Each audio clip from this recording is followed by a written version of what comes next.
Magandang araw mga kaibigan. Bigyan natin ng reaction opinion itong post ng Peanut Gallery Media Network. Reports have surfaced that Martin Romualdez donated 5 million US dollars or equivalent to 308.4 million pesos to his alma mater, Cornell University sa US po ito.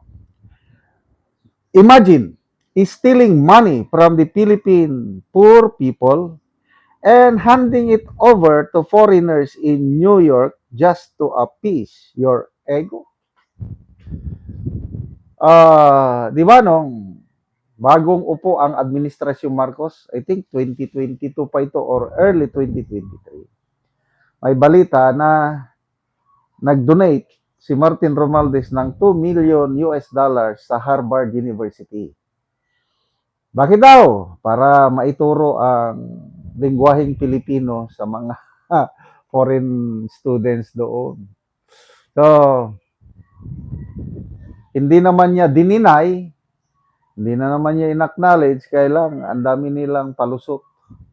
Saan galing yung 2 million US dollars na dinonate niya sa Harvard? Ang laking pera na noon. Kung dinonate niya dito sa Pilipinas, ang daming natulungan yun. Yung 2 million. So, I mean, 150. Tama na, 150 million pesos. Yung 2 million. So, ngayon, kung totoo itong report na ito is 5 million, wow! Hindi ko na ma-imagine. Basta alam ko, si Martin Romualdez is nagtapos ng abogasya. Abogado siya.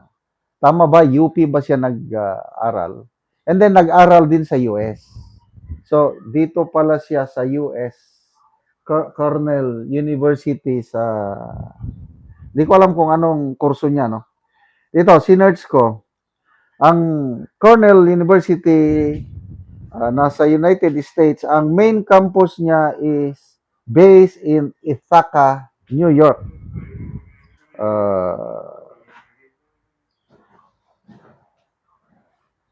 Meron din siyang campus sa Doha, Qatar. So, medical science. Anyway, hintayin natin ng confirmation. Basta reports pa lang ito. But then, alam ko itong PGMN, marami silang sources. Sila nga ang nag-expose ng corruption ni Romualdez. Alam nyo yung 90-minute video, yung detalyado paano inorchestrate ni Martin Romualdez at ang kanyang asawa with Saldico, of course, yung pinakamalaking corruption na nangyari sa bansa. Ang daming nakapanood nun.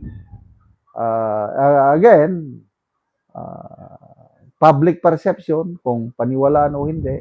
Kasi kung sa court of law, hindi pa yun katanggap-tanggap. Kasi research lang yun. It's not based on evidence. Kaya lang, court of public opinion, maraming naniwala. Isa na ako. Opinion ko lang, naniniwala ako sa expose ng PGMN kung paano inorchestrate ni Martin Romualdez kasama ang kanyang asawa, Yeda Romualdez, kasi yung asawa niya ang chairman ng Committee on Accounts. Para bang treasurer. Mayor ka, ang asawa mo, in-appoint mo na treasurer. Ganon yon ang nangyari sa Congress nung panahon ni Romualdez as speaker. Nag-allocate siya ng bilyones pondo ng Kamara, ang wife niya ang chairman ng Committee on Accounts.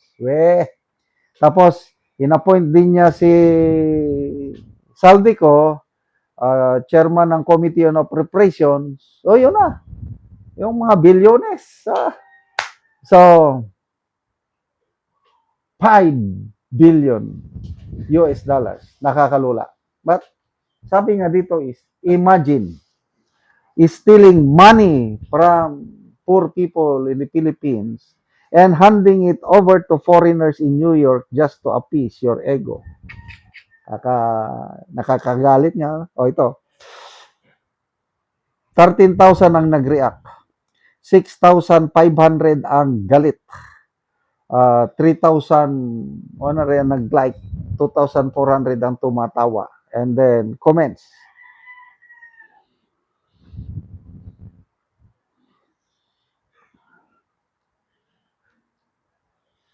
Sandali Ito.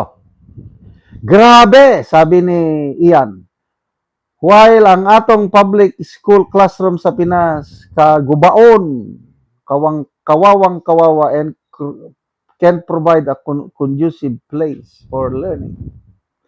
Kaya pala wow na wow si Loistro sa kanya. 80% commission din sa kanya. Nagmumura na itong iba dito. If this is true, he must be on a hurry to discard all the money. But why now? Timing is everything. He's not donating it, he's merely depositing it. Baka nga, dali, konting trivia lang tayo sa sona ng Pangulo bukas. Kailangan ng Pangulo ng maipagmamayabang Anong ipagmamayabang, Romualdez? Kasi ang perception na marami is isa si Romualdez sa mga masterminds. Isa lang kasi marami silang mastermind. Wala pang nangyayari kay Romualdez. Ayun, nagpalabas ng script ang ombudsman noong Biyernes. Sinampahan ko ng supplemental affidavit complaint for preliminary investigation si Romualdez sa ombudsman.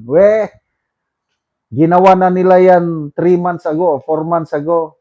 Complaint, hanggang ngayon wala pa ring resolusyon, wala pa ring kasong na ipapaakyat sa Sandigan Bayan laban kay Romualdez. Kaya huwag po tayong maniwala, mga kaibigan. Drama-drama lang ito ng Malacanang, ng ombudsman na kuno kakasuhan nila sa Romualdez. Kaya lang, alam nyo na, they will protect each other. Ang kawawa, Senator Marcoleta, Senator Jinggoy, and Mike Defensor. Salamat mga kaibigan sa inyong pagsubaybay sa channel na ito. Nakakatulong kayo ng malaki sa tribong Talandig ng Bukidnon dahil ang sweldo natin sa channel na ito is pantulong sa tribo. Namimigay tayo ng libreng yero at pako para makapagpatayo sila ng mas maayos na tirahan. Panoorin nyo ang video na ito. Karon mauna ni sila ang natagaan og yero. So dagan digid ni sila. O apil na pod ang ilang mga lansang.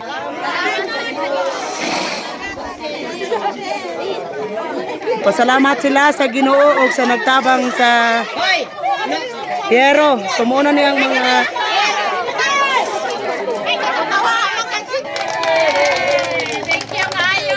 nalipay sila sa gihatag nga yero. So kada isa ni naanay tag-iya. Naanay mga lansang, yero. So kompleto na.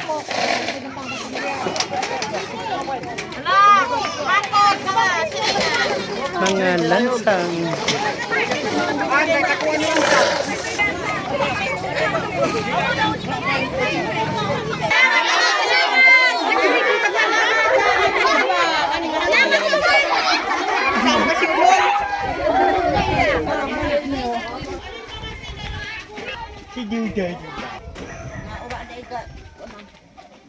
Karon mao na ni ang balay ilang ante nga ang ilang yero tungod sa kanang buslot na so gisapawan na lang nila og silupin.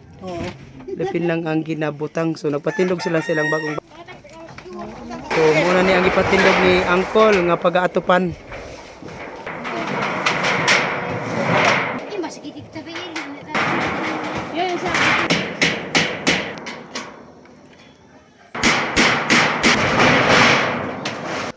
Karon managit sa pag-atop ang among ginahatag nga yero ilang ante.